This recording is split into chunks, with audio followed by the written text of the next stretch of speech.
Assembly సమావేశాలు నిర్వహించేందుకు తెలంగాణ ప్రభుత్వం సిద్ధమైంది. ఈ నెల చివరి వారంలో తెలంగాణ అసెంబ్లీ సమావేశాలు జరిగే అవకాశం ఉంది. ఈ నెల 28 నుంచి 3 రోజుల పాటు అసెంబ్లీ సమావేశాలు నిర్వహించనున్నట్లు తెలుస్తోంది. పరిషత్ మున్సిపల్ ఎన్నికల్లో బీసీలకు 42% రిజర్వేషన్లు కల్పించే అంశంపై ప్రధానంగా చర్చించనున్నారు.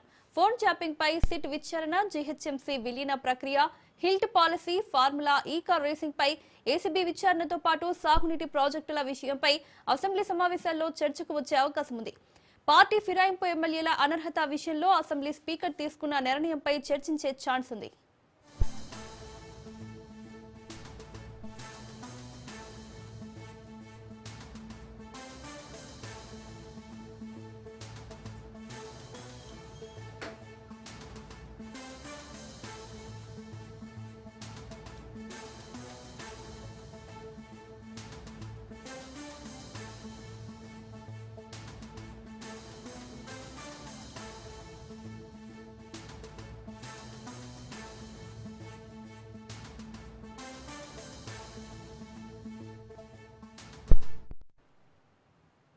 రేపు మంత్రులతో సీఎం రేవంత్ రెడ్డి సమావేశం కానున్నారు. పంచాయతీ ఎన్నికల ఫలితాలపై నియోజకవర్గాల వారీగా సమీక్ష నిర్వహించనున్నారు.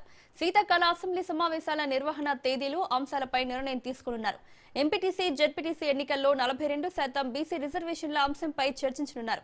సొసైటీ పాలక మండళ్లకు ఎన్నికల నిర్వహణపై నిర్ణయం తీసుకునే అవకాశం ఉంది. కార్పొరేషన్ చైర్మన్ల భర్తీపై మంత్రులతో సీఎం చర్చించనున్నారు.